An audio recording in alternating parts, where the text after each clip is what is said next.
আমার সকল সুপ্রিয় ছাত্রছাত্রীরা, তোমাদের জানাই শুভ সন্ধ্যা, গুড মর্নিং।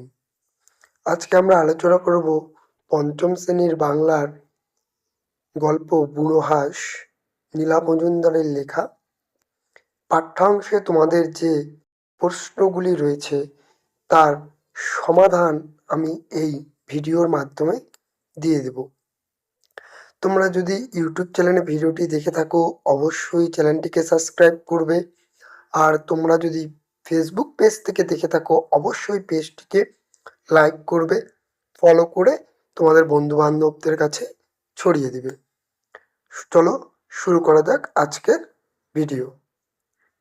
প্রথমে রয়েছে তোমাদের ঠিক শব্দগুলি বেছে নিয়ে লেখো। আমি আগেই বলবো তোমাদের, যদি তোমাদের অসুবিধা বোধ মনে হয় তাহলে তোমরা একটি খাতার মধ্যে উত্তরগুলি লিখে নিবে। যেমন প্রথমে বলেছে, আকাশের দিকে তাকালে তুমি দেখো, তুমি কি দেখতে পাও? মেঘ।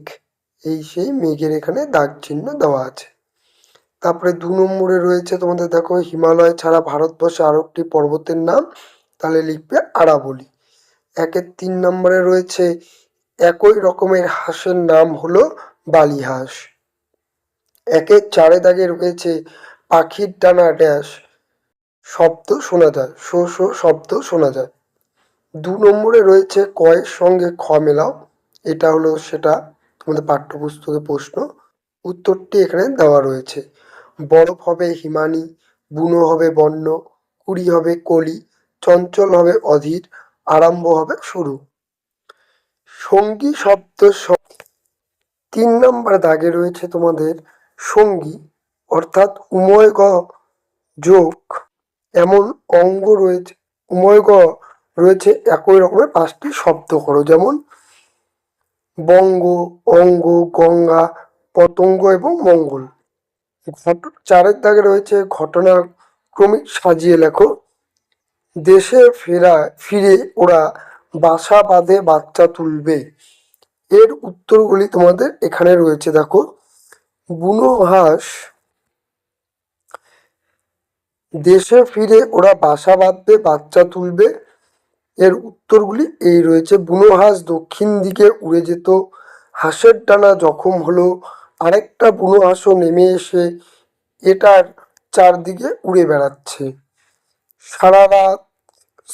সারা শীত কেটে গেল, দেশে ফিরে ওরা বাসা বাঁধবে বাচ্চা তুলবে।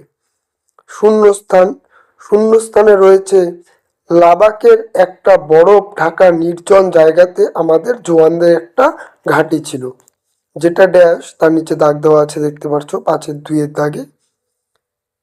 6 নম্বরে রয়েছে, শব্দগুলি ঝুড়ি থেকে বিশেষ্য ও বিশেষণ আলাদা করো। এই সেই শব্দগুলি, এগুলিকে তোমাদের বিশেষ্য বিশেষণগুলি এখানে দেওয়া রয়েছে। 7 নম্বর রয়েছে, ক্রিয়ার নিচে দাগ দাও। এখানে দেখতেই পারছো ক্রিয়াগুলির নিচে দাগ দেওয়া রয়েছে উত্তরে, তোমরা পাঠ্যপুস্তকে দিয়ে নেবে। বাক্য বাড়াও 8-এর দাগে, এখানে উত্তরগুলি সুন্দর করে দেওয়া আছে, দেখতে পারছো, তোমরা সুন্দর করে এভাবে উঠে নেবে। তারপরে চলে এসেছি 11 নম্বরে, কারণ 9 নম্বরে তোমাদের যে ইয়েটি রয়েছে, বুনো হাঁসের ছবি অঙ্কন করো চিত্র বই দেখে, সেভাবে তোমরা চিত্রটি অঙ্কন করবে। 11 দাগের প্রশ্নগুলি এখানে দেওয়া রয়েছে, তোমরা অবশ্যই প্রশ্নগুলিকে দেখে নিয়ে লিখে নিবে।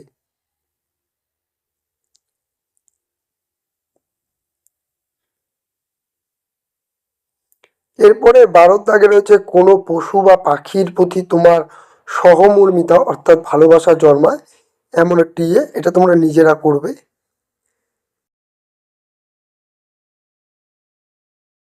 তারপরে 9 দাগে রয়েছে বাক্য রচনা, বাক্য রচনাগুলি এখানে দেওয়া রয়েছে। আশা করব ভিডিওটি ভালো লাগলে তোমরা অবশ্যই চ্যানেলটিকে সাবস্ক্রাইব করবে, এবং ফেসবুক পেজ থেকে দেখে থাকলে অবশ্যই পেজটিকে তোমরা ফলো করবে এবং শেয়ার করবে। সাথে এটা বলবো, তোমরা তোমাদের বন্ধু বান্ধবদের কাছে এটা পৌঁছে দিও ভিডিওটি।